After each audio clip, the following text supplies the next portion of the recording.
아멘. 안녕하세요. 반갑습니다. 여러분 만나니까 너무 기쁘고요. 또 오늘은 특별하게 부활절이잖아요.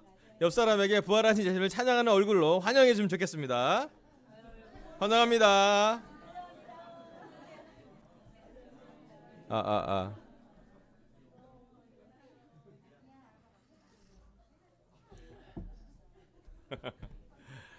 자, 오늘은 특별히 배준영 자매의 성찬이 너무 가슴에 많이 와닿고 집안에 누수가 있을 때 얼마나 힘든지도 아는데 특별했고 또 우리 재현 형제 인내 이 시간을 잘 보내신 걸 너무 감사하고 싶고 또 그런 성찬과 헌금해 주신 걸 너무 감사합니다.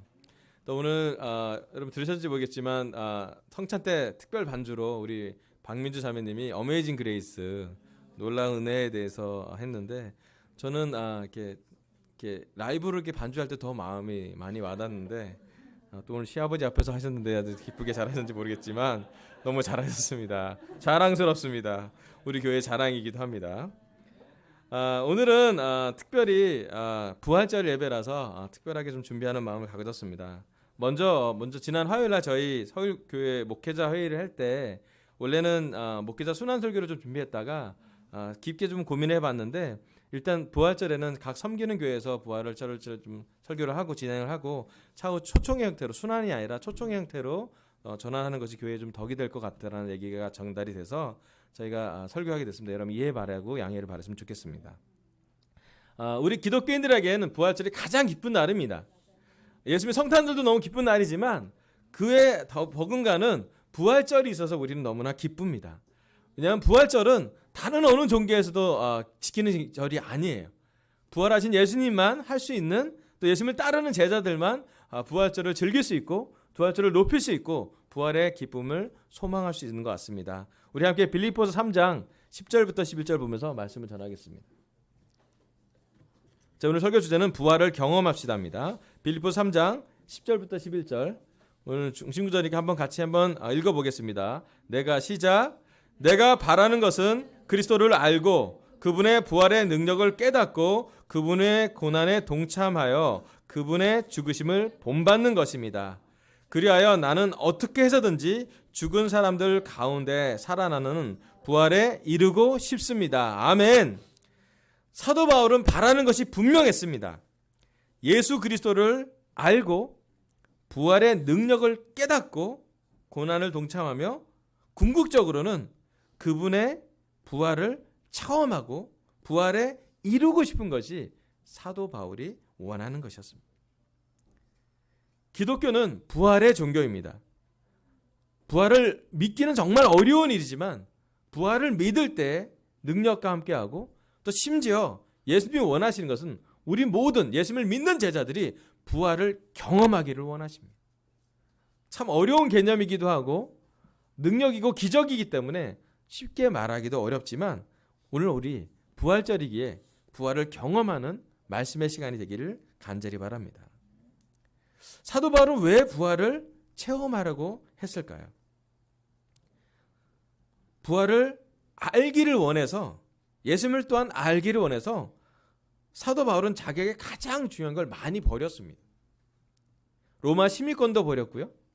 그동안 그가 배웠던 많은 학위 또 그가 가졌던 가정, 그가 가졌던 명예, 그에게 보장됐던 놀라운 직장, 어쩌면 세상에서 바라는 많은 인정받을 수 있는 것들을 사도 바울은 모두 다 버렸어요. 그것이 다 버려도 될 만큼의 가치를 함께 하고 있었기 때문입니다. 그것은 다름 아닌 부활이었습니다. 사도 바울에게 예수님의 십자가와 부활은 다른 모든 것을 버려도 될 만큼의 아주 큰 가치를 지니고 있었습니다. 그래서 사도 바울이 이 자리에 오면 어떤 설교를 할까 제가 고민해보고 기도해보면서 이 구절을 준비해봤습니다. 고린도전서 15장 3절에서 10절입니다. 고린도전서 15장 3절입니다. 나도 전해받은 중요한 것을 여러분에게 전해드렸습니다. 그것은 곧 그리스도께서 성경대로 우리 죄를 위하여 죽으셨다는 것과 무덤에 묻히셨다는 것과 성경대로 사흘날에 살아나사는 것과 게바에게 나타나시고 다음에 12 제자에게 나타나셨다고 하는 것입니다. 그 후에 그리스도께서는 한 번에 500명이 넘는 형제 자매들에게 나타나셨는데 그 가운데 더러는 세상을 떠났지만 대다수는 지금도 살아 있습니다. 다음에 야고보에게 나타나시고 그 다음에 모든 사도들에게 나타나셨습니다. 8절 그런데 맨 나중에 달이 차지 못하여 난 자와 같은 나에게도 나타나셨습니다. 나는 사도들 가운데 가장 작은 사도입니다. 나는 사도라고 불릴 만한 자격도 없습니다.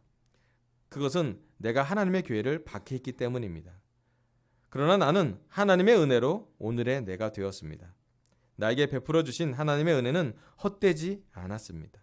나는 사도들 가운데 어느 누구보다도 더 열심히 일하였습니다. 그러나 이렇게 한 것은 내가 아니라 나와 함께 하신 하나님의 은혜입니다. 아멘.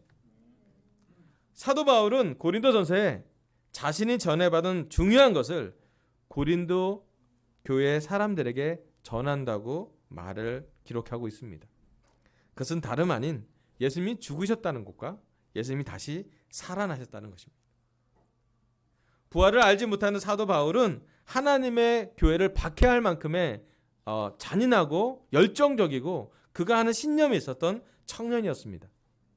하지만 예수님을 알게 되고 예수님의 십자가와 예수님의 부활을 이해하게 되고 깨닫게 되면서 그는 그의 삶에 완전히 다른 변화를 경험하게 됩니다.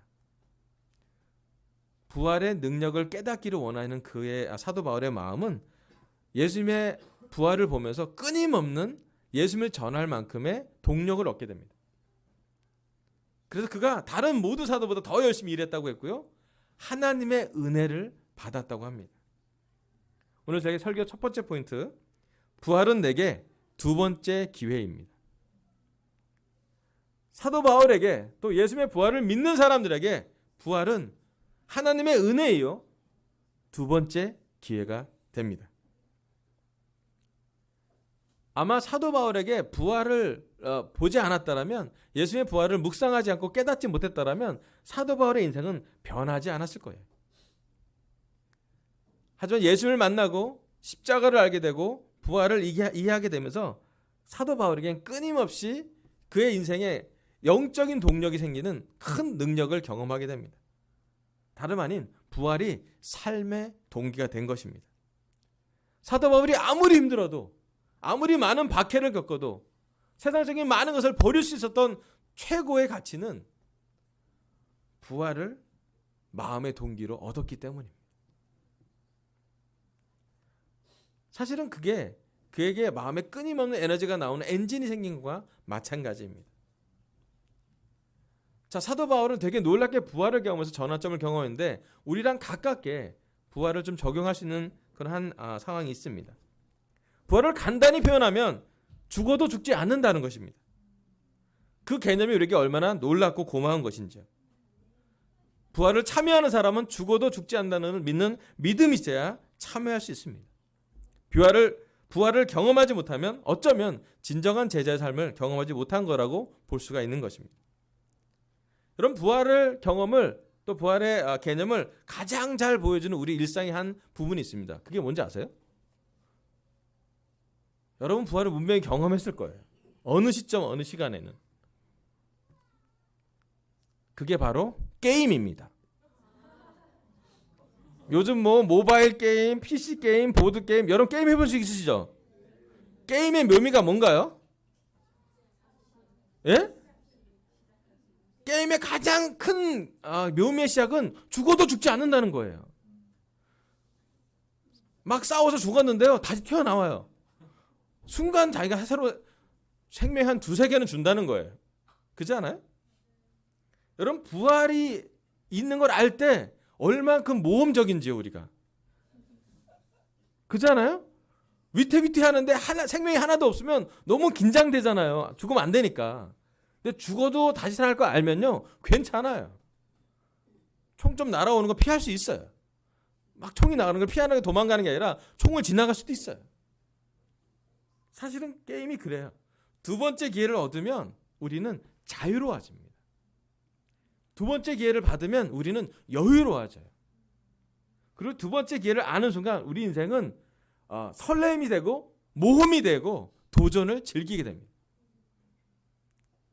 근데 신기하게도 왜 사람들이 게임을 많이 좋아하냐면요, 이 세상에 게임 같은 일이 별로 벌어지지 않기 때문이에요. 게임의 현실과는 좀 달리 실제 우리 현실은 어떻습니까? 두 번째 기회가 자주 있나요? 되게 신기해요. 고등학교 때 열심히 공부해서 대학을 입학하려고 노력합니다.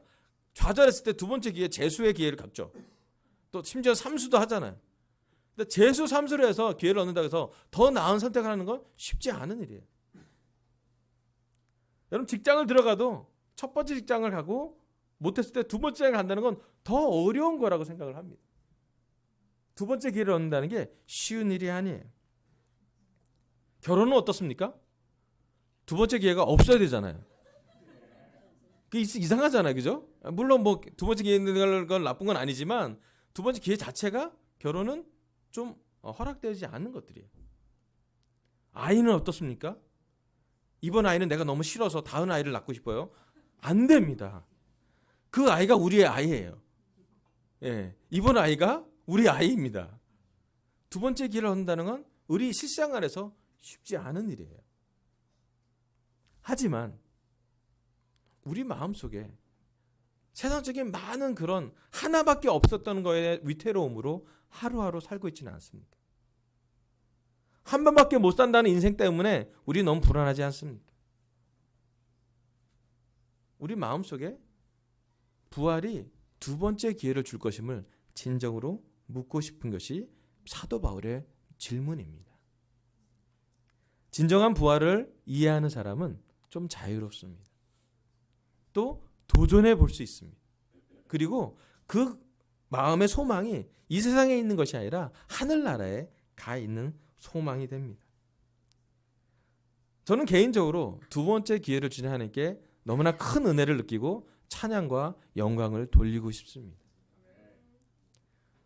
부활을 보지 못했던 제자들은 불안할 수밖에 없었지만 부활을 보았던 제자들에게는 정말로 놀라운 자유가, 또 평화가, 안정감이, 믿음이 그들의 삶을 지배하고 있음을 볼 수가 있습니다. 저는 지난 1년 동안, 지난 크리스마스 때 아주 특별한 경험을 했어요. 사진 한번 보여주세요. 여기 저 귀란 자매가 나와요. 본인한테 허락 받았어요. 귀란 자매 나와요. 작년 12월에 귀란 자매가 우리 교회를 방문하게 됩니다. 사실은 우리 싱글 자매였는데 교회를 떠났어요. 교회를 떠날 때 우리 아내랑 저랑 좀 많이 힘들어했습니다. 본인도 알아요. 교회를 떠날 때 쉽지 않잖아요, 마음이. 교제에서 헤어지니까. 그리고 이 자매가 여러 가지 뭐 경험도 하고 방황도 하고 막 하다가 자기 남자친구를 사귀고 있다는 얘기를 들었어요. 그리고 작년 크리스마스 예배 때 교회에 오겠다고 해서 이 톰이라는 캐나다에 살고 있는 베트남계 중국인, 약간 좀 복잡해요. 하여튼 그쪽이에요. 하여튼 중국 쪽이에요. 4분의 1은 베트남 쪽인 것 같은데 하여튼 그쪽이라서 이 친구를 사귀고 있는데 뭔가 이렇게 좀 충돌이 있는데 잘 좀 깊어지지 않는다는 상태에서 저희 교회에 방문하게 됐어요. 그래서 성탄 예배를 아주 기쁘게 드리고 저희가 차 한 잔을 마시면서 얘기를 했어요. 정말 둘이 사랑한다면 하나님을 찾으라고요. 하나님이 사랑이시고 하나님이 어쩌면 이번 기회를 통해서 규란이한테 두 번째 기회를 주는 것 같다고. 규란이한테 좀 강하게 도전을 줬어요. 너가 지금 어디서 사랑을 배워야 되고 문제가 생기면 어디로 가야 될지 알아야 되지 않냐고. 우리 삶에 문제가 생기면 우리는 하나님께 간다고. 문제를 해결하려고 하는 게 아니라 문제를 해결해 주는 하나님을 기대한다고. 그때 규란이는 계속 울었죠. 오랜만에 교회 와서 진실단 얘기하기 쉽지 않잖아요. 죄책감도 많았을 거고 또 뭐 여러 가지 생각이 들어서 많이 울었고, 토미한테 물어봤지. 너 여자친구 왜 우는지 아니? 했더니 잘 모르겠대. 서 그거 알려면 사역 공부하라고. 여자친구의 눈물의 의미를 알려면 사역 공부를 해야 된다, 알 수 있다고 얘기했어요. 그리고 이제 캐나다를 보냈죠. 캐나다를 보냈더니 3, 4개월 동안 사역 공부를 했어요. 다음 슬라이드 보여주세요. 그리고 나서 토론교회 제자들을 만나고 토론교회 제자들이랑 토미가 또 사역 공부했고, 또 우리 규란, 영어로 이루 르네인데 규란이가 다시 회복되는 과정을 겪었어요. 그래서 티셔츠가 I have decided 써 있잖아요. 나는 결심했어요. 결심했네 할 때 그 찬양에 대한 생인데, 그래서 지난 화요일 날 토미가 세례를 받았어요. 혹시 세례 받은 장면을 좀 우리 보여주면 좋겠습니다.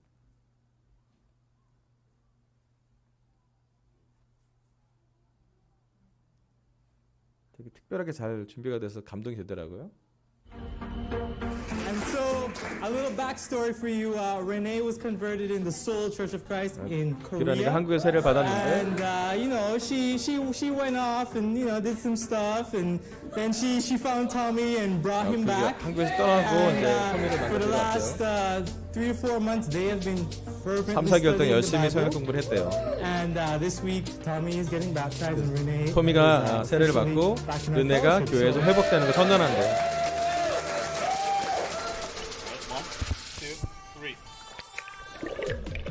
요즘 세례 이렇게 찍어요. 와, 이 고프로의 힘. 감동되잖아요?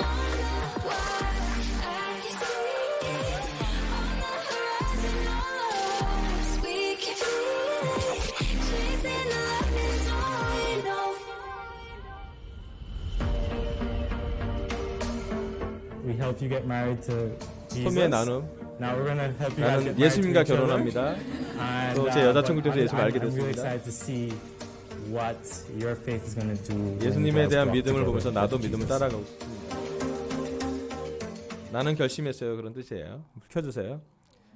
그 세례 너무 좋지 않아요? 이렇게 물에 들어가는 장면이 이렇게 고프로의 힘이죠. 예, 그 이동식 카메라. 예. 근데 사실은 저 둘이 말씀을 공부하고 나서 가장 중요한 결정 두 가지를 했는데 하나는 둘이 아직 결혼하지 않았기 때문에 별거하는 거를 결정했고요. 두 번째는 옳지 않은 직장이 있어서 재정적으로 좀 어려움이 있었는데 그 직장을 내려놓는 건데 그 얘기를 다 진행을 하고 도전을 경험하면서도 가난하기를 결정하면서 받은 세례였어요. 그래서 저는 너무 축복이 될 것 같아요. 여러분 제가 귀란이를 볼 때마다 늘 느끼는 게 뭐냐면 두 번째 기회다 생각이 들어요. 또 어쩌면 우리 교회 기준이 높을 수도 있지만 또 싱글을 볼 때 좀 쉽지 않은 기준일 수도 있지만 이 확신을 지켜갈 때 하나님의 기회를 주신다는 것을 볼 수가 있었어요. 그럼 기란이는 영적으로 부활했습니다. 아멘. 또 토미도 덩달아서 부활했어요. 예. 여러분 우리도 우리 삶의 어느 부분에서 부활이 필요하지 않습니까? 육체적으로 다시 태어나는 것도 죽지 않을 거라는 기대를 갖는 것도 좋지만 우리 삶에 벽이 생긴 게 있다면 우리 삶의 믿음에 한계가 있다면 우리 삶에 도전하기 꺼려하는 우리가 좀 피해가길 원하는 회피하는 부분이 뭔지 모르겠지만 그것이 있다면 여러분 그 부분을 놓고 부활을 위해서 기도하시길 바랍니다. 하나님이 오늘 시간 예배를 주시는 것은 우리에게 두 번째 기회를 주시는 것입니다. 사도 바울을 통해서 열심히 은혜롭게 일하는 사람을 통해서 우리에게 끊임없는 에너지를 주게 됩니다. 여러분 부활을 믿는 사람이야말로 삶의 동기가 명확하지 않습니까? 부활을 본 사람이야말로 부활에 대한 에너지를 남은 평생 가져가지 않습니까? 예수님과 제자들은 3년밖에 갖지 않았고 부활을 경험하는 건 딱 3일이었어요. 3일 만에 부활하셨으니까. 예수님의 부활을 보면 그 제자들은 그 남은 평생을 믿음에서 흔들리지 않았고 삶의 동기에서 흔들리지 않았고 의심하지 않고 살았어요. 그리고 그의 나머지 삶은 두 번째 기회를 받은 것에 대한 은혜로 꽉 차고 기쁘게 살아가고 있었습니다. 여러분 우리도 함께 부활을 경험했으면 좋겠습니다. 우리가 영적인 도전이 필요한 부분이 있다면 그 부분을 놓고 부활하기를 소망하시고 기도하시길 바랍니다. 아멘. 두 번째는요. 누가복음 24장 1절부터 3절 6절에 10절을 제가 읽어보겠습니다. 누가복음 24장 1절부터 3절입니다. 이레의 첫날 이른 새벽에 여자들은 준비한 향료를 가지고 무덤으로 갔다. 그들은 무덤 어귀를 막은 돌이 무덤에서 굴러져 나간 것을 보았다. 그들이 안으로 들어가 보니 주 예수의 시신이 없었다. 6절 그분은 여기에 계시지 않고 살아나셨다. 갈릴리에 계실 때 너희들에게 하신 말씀을 기억해 보아라. 인자는 반드시 죄인의 손에 넘어가서 십자가에 처형되고 사흘째 되는 날에 살아나야 한다고 하셨다. 여자들은 예수의 말씀을 회상하였다. 그들은 무덤에서 돌아와서 11제자와 그 밖에 모든 사람에게 이 모든 일을 알렸다. 이 여자들은 막달라 마리아와 요한나와 야고보의 어머니인 마리아이다. 이 여자들과 함께 있던 다른 여자들도 이 일을 사도들에게 말하였다. 아멘. 이 두 명의 마리아는 예수님의 십자가 처형을 목격했고요. 돌아가신 예수님에게 장례를 치르려고 준비하고 있었습니다. 향유를 준비하고 시체가 부패되는 나는 냄새를 막기 위해 장례 절차를 준비하고 있었습니다. 그들은 예수님이 부활할 거란 기대가 없었습니다. 왜냐하면 직접 죽은 걸 봤기 때문에 부활에 대한 기대가 없었어요. 그런데 그 무덤에 갔을 때 그들은 빈 무덤을 보게 되었습니다. 그리고 그 빈 무덤에서 처음으로 예수님의 부활 소식을 듣게 되었어요. 전혀 기대하지 못한 소식이었고요. 역사상 가장 큰 반전이 있는 소식이었습니다. 참 놀랍게도요. 가장 처음 부활의 소식을 들은 사람은 12사도가 아니었어요. 어쩌면 12사도는 다 부활에 직면하지 않고 피하고 있었는데 신기하게도 예수님의 십자가에서 떠나지 못하는 여인들, 예수님한테밖에 희망이 없던 분들은 그 십자가 근처에 있었던 사람들에게 제일 처음 전해진 것이 바로 부활이었어요. 여러분, 부활의 소식이 그들에게 얼마나 큰 삶의 반전이 되었는지. 그리고 얘기해요. 거기는 천사가 얘기합니다. 부활을 전하라고. 사도들한테도 전하고 그 사도들은 또 다른 사람에게 전하라고 이야기를 합니다. 오늘 제 부활절 설교 두 번째 포인트는요. 부활의 증인이 됩시다입니다. 여러분, 부활을 안 본 사람 있어도 부활을 본 사람은 부활을 부인할 수가 없어요. 그잖아요? 이 여인들은 부활의 증인이 됩니다.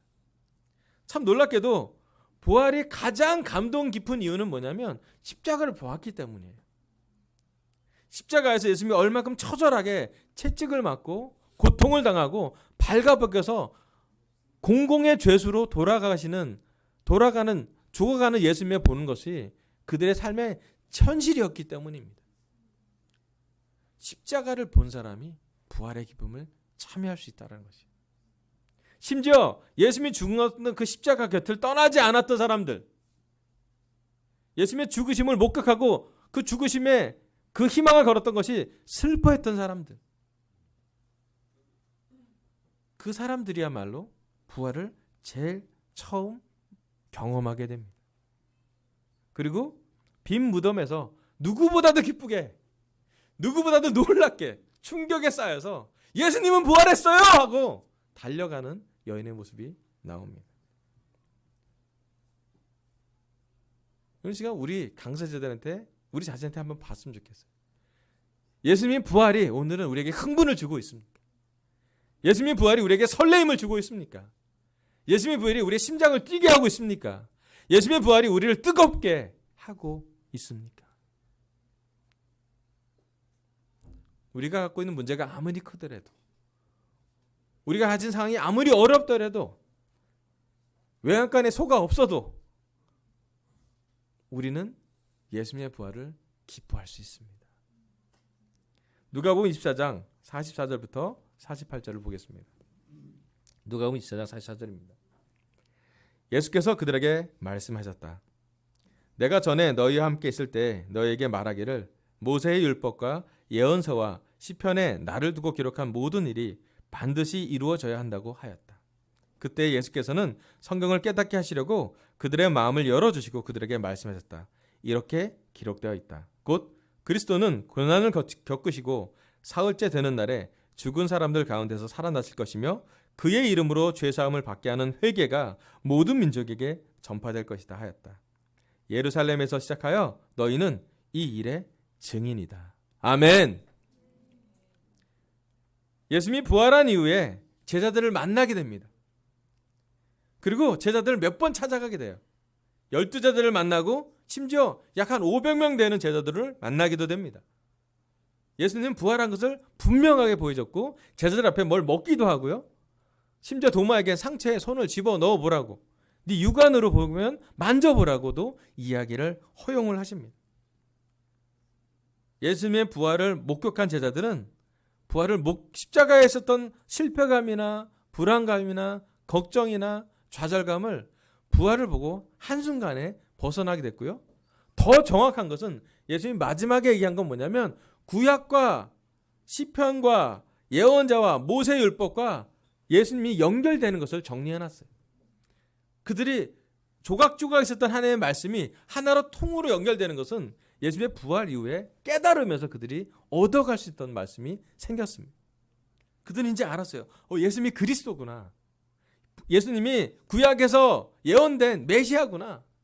근데 그 메시아가 고난을 받고 십자가에 돌려갔다가 부활하실 것을 예언한 건데 이제 그 예언이 완전히 이루어졌다는 말씀이 이해가 됐어요. 그리고 이 말씀이 이해가 된 것은 그들에게 삶의 큰 전환점이 됩니다. 그들은요, 부활의 증인이 됩니다. 그들이 어디로 가던 돈이 많지 않았고 문제가 늘 있었지만 어디로 가던 그들은 부활을 전했어요. 그리고 부활한 것을 기뻐했습니다. 그들이 부활을 본 순간은 너무 짧았지만 그들의 남은 시간은 부활을 충분히 증거하러 다녔고 끊임없이 말씀을 연구했고 부활에 대한 말씀이 끊임없이 그들의 삶에 증거되고 있었습니다. 아마 그의 3년의 예수님과의 시간 또 3일 만에 부활을 본 것이 그들의 30년 40년을 결정하게 되었습니다. 부활을 보고 나서 그들은 별로 헷갈리지 않았어요. 부활을 보고 나서 그들은 그나마 의심을 줄어들 수 있게 됐어요. 부활을 보고 나서 그들에겐 큰 힘과 에너지가 생겼습니다. 그 예수님의 식탁에 앉았던 저희가 16차에 걸쳐서 예수님의 식탁으로 초대를 했을 때 주님의 식탁으로 초대를 했는데 그 식탁에 앉았던 가룟 유다를 빼고 나머지 11명 그리고 사도 바울까지 12명이 어떻게 증인이 되었는지 그의 마지막이 어떤지 순교의 기록이 전승의 기록이 나와 있는데 준비해봤습니다. 넘겨주세요. 첫 번째 야고보는 헤롯한테 박해를 받고 순교로 목배임을 당합니다. 빌립은 아시아 지방에 말씀을 들고 히에라볼리에 이르자 큰 뱀이 예배하는 걸 보고 그 뱀을 파괴하고 제자를 삼았어요. 그 미신을 이용해서 돈을 번 제사장들은 화가 나서 그를 투옥시켰고 채찍질 당한 후에 십자가에 못 박았습니다. 마태는 에티오피아 아프리카 쪽 가서 북아프리카 가서 교회를 세고 많은 사람을 개종시켰습니다. 그는 파르디아로 갔는데 AD 60년경에 복음을 전하다 목겜을 당해 죽었습니다. 마가는 많은 전도를 한 후에 알렉산드리아에 돌아가서 이집트 사람들에 의해서 화형을 당했습니다. 작은 야고보는 예수님의 승천 후 예루살렘 감독으로 선출되었고요. 예루살렘에 있던 유대인들은 제자들에게 붕괴해서 대중을 선동하여 상처를 내고 돌로 쳐서 작은 야고보를 죽였습니다. 안드레는 헬라에 있는 파드레 지방 총독이 안드레가 자기가 예배하는 우상을 공격하자 3일 동안 내내 십자가에 달려 무서운 고통을 당하게 하고 밧줄을 끊어 땅에서 떨어지며 순교하게 되었습니다. 베드로는 많은 이적을 행하고 복음을 전한 후 로마로 갔어요. 바울도 거기에 베드로와 함께 9개월 동안 있습니다. 네로 황제는 베드로를 채찍질하고 머리를 거꾸로 하고 십자가에 못 박아 순교하게 되었습니다. 유다는 파사로 보내져 많은 기적을 행하고 많은 사람을 개종시킴으로써 권력자들의 비난을 사게 되어 AD 72년에 십자가에 못 박혀 죽었습니다. 도마는 파르디아와 인도에서 복음을 전하며 이방 제사장의 분노를 사서 창으로 찔려 순교를 당했습니다. 시몬은 아시아 영국에까지 크게 복음을 전하고 많은 사람을 개종시킨 후에 AD 74년에 이방인들에 의하여 십자가에 못 박혀 죽었습니다. 요한은 에베소에 있을 때 도미스 황제는 그를 로마로 보내어 끓는 감막 속에 던지라고 명했는데 기적적으로 살아나게 돼서 밤머섬으로 유배를 가서 요한계시라는 놀라운 계시를 개쳤습니다. 나이가 많을 때까지 요한은 자연사를 했어요.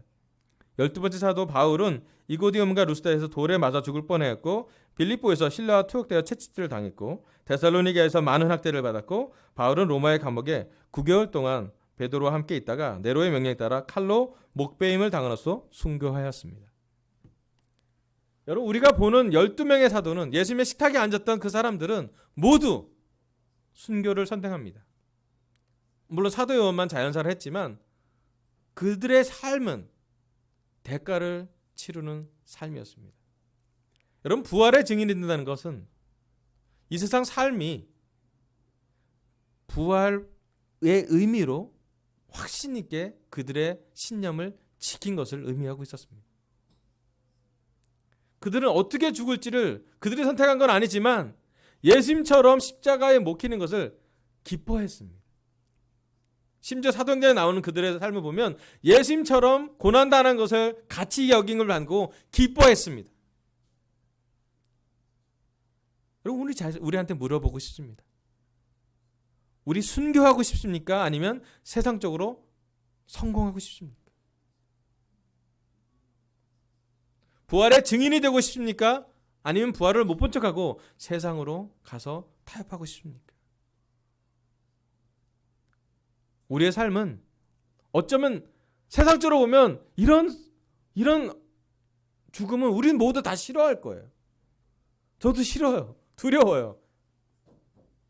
하지만 이들의 순교는 헛되지 않았고요. 이들이 순교할 때까지 전했던 복음은 그래서 부활의 복음이 되었고요. 그 부활의 복음은 많은 사람들의 놀라움으로 구전으로 전승되다가 지금 우리에게 책으로 완성되어 있습니다. 예수님이 부활하셨다고요. 다음 그림 좀 보여주세요. 여기 나와 있는 12명의 사도뿐만 아니라 이름 없는 많은 제자들도 그 경기장에, 콜로세움 경기장에서 기도하며 순교했습니다. 이름이 나와 있지는 않아요. 하지만 그들의 믿음은 똑같았습니다. 그 다음 그림 좀 보세요. 여기 그림 보면 이 동그랗게 된 것이 그 사람 목이었어요. 성자들의 목, 아우라가 있는 목. 처형 장면, 사도들이 순교됐던 처형 장면을 그림으로 기록해서 남겨놨습니다. 놀랍게도요, 그들의 끝은 아주 비참한 죽음이었는데 그들이 전했던 복음은 지금도 부활해서 우리 마음속에 들어오게 됩니다. 오늘 예수님이 우리한테 와서 이 질문을 하고 싶어요. 이 강서 지역에, 서울의 이 우리 영등포 지역과 이 목동과 이 강서 지역에 부활의 증인들이 있느냐고요. 복음을 전하면서 증인이 될 때, 대가를 치러야 될 때 기꺼이 부활의 증인이 될 수 있느냐고 물어보고 계십니다.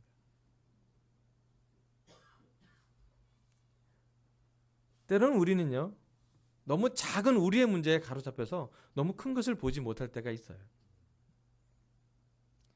어쩌면 우리가 많은 경우 십자가에 고통받은 예수님과 더 가까울 수 있지만요, 우리의 기도는, 우리의 결심은, 우리의 도전은 부활된 예수님과 함께 부활할 거예요. 예수님 얘기하십니다. 사도들은 또 이야기할 거예요. 바울이 오면 똑같이 얘기할 거고 베드로가 오면 똑같이 얘기할 거예요. 부활을 증거하라고요. 부활을 체험하라고요. 부활된 나라에서 만나자고요. 여러분, 우리가 앞으로 치료해야 될 대가가 얼마나 크던 간에 부활은 우리에게 큰 에너지를 줍니다. 여러분, 예수님이 십자가에 슬퍼한다면 예수님의 부활에 기뻐하길 바랍니다. 예수님 십자가에 부끄러웠다면 부활에 자랑스러워하길 바랍니다. 예수 십자가에 고통이었다면 부활에 자유로워하십시오. 우리는 다시 부활해서 주님을 만날 것입니다. 여러분, 부활의 증인이 됩시다. 강서교회에서 부활을 전하는, 이 강서교회는 부활을 전하는 교회이길 바랍니다. 이 강서교회는 부활절만 부활을 기념하는 교회가 아니라 일상생활에서 삶의 여러 가지 부활될 부분이 있는 곳에 적용이 돼서 부활될 것을 기대하시길 바랍니다.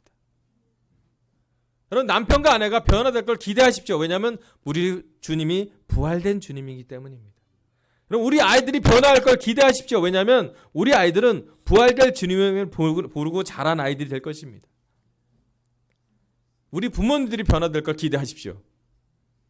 그때와 그 시기는 저희가 알지 못하지만 우리를 통해 부활의 주님을 우리 부모님들이 만나게 될 것입니다. 우리 회사에서, 우리의 개인적인 가정에서,